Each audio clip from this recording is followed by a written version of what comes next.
Video കുറച്ച് special ആട്ടോ. വേറൊന്നുമില്ല, നമ്മൾ എല്ലാ മാസവും മന്ത്ലി ഗിഫ്റ്റായിട്ട് ഓരോ ഗിഫ്റ്റ് ഓരോരുത്തർക്ക് കൊടുക്കുമായിരുന്നു. ഈ പ്രാവശ്യം അങ്ങനെ കൊടുക്കുന്നില്ല. പകരം ഒരു സ്കൂളിലേക്ക് ഒരു കുട്ടിക്ക് പോകാൻ അത്യാവശ്യം വേണ്ടി കുറച്ച് സാധനങ്ങൾ വാങ്ങിയിട്ടുണ്ട്.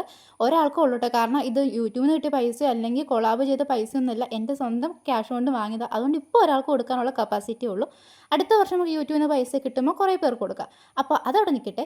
പുതിയ കുടയും ബാഗൊക്കെ ആയിട്ട് സ്കൂളിലേക്ക് പോകുമ്പോൾ അതൊന്നും വാങ്ങാൻ പറ്റാത്ത ഫിനാൻഷ്യലി ഓക്കെ അല്ലാത്ത കുട്ടികൾ നമ്മുടെ ചുറ്റും ഉണ്ടാവും. അപ്പോൾ അവരിൽ ഒരാൾക്ക് കൊടുക്കാൻ വേണ്ടിയാണ് ഞാൻ ഇത് ആഗ്രഹിക്കുന്നത്. അപ്പം അങ്ങനെയുള്ളവർ കമൻറ്റ് ചെയ്യണമെന്ന് ഞാൻ പറയില്ല, കാരണം പബ്ലിക്കായിട്ട് ചെയ്യണമെന്നില്ല. എൻ്റെ ഇൻസ്റ്റാഗ്രാം അക്കൗണ്ടിലോ അല്ലെങ്കിൽ എൻ്റെ ബയോ കൊടുത്തേക്കുന്ന ഇമെയിൽ വഴിയോ കോൺടാക്റ്റ് ചെയ്യാം കേട്ടോ. അപ്പോൾ കോൺടാക്റ്റ് ചെയ്യുന്നവർ ഒന്ന് ശ്രദ്ധിക്കണം. വേറൊന്നല്ല, ഒരു ഗിഫ്റ്റ് കിട്ടുമല്ലോ എന്നോർത്ത് മെസ്സേജ് അയക്കരുത്. കാരണം അങ്ങനെ ചെയ്ത് കഴിഞ്ഞാൽ ഇത് അർഹിക്കുന്ന ഒരാളിൽ നിന്ന് ആ ഒരു ചാൻസ് നഷ്ടമാവുകയാണ്. എനിക്ക് ഇത് അർഹിക്കുന്ന ഒരാൾക്ക് തന്നെ കിട്ടണമെന്ന് ആഗ്രഹം. അതുകൊണ്ട് നിങ്ങൾക്ക് അറിയാവുന്ന ഫ്രണ്ട്സോ അല്ലെങ്കിൽ നിങ്ങളുടെ നെയ്ബേഴ്സോ ആരെങ്കിലും ഉണ്ടെങ്കിൽ അവർക്ക് വേണ്ടി മെസ്സേജ് അയക്കാം. ഇത് ഏറ്റവും അർഹിക്കുന്ന ഒരാളുടെ തന്നെ എത്തട്ടെ കേട്ടോ. അപ്പോൾ എന്തായാലും അതൊന്ന് ശ്രദ്ധിക്കുക.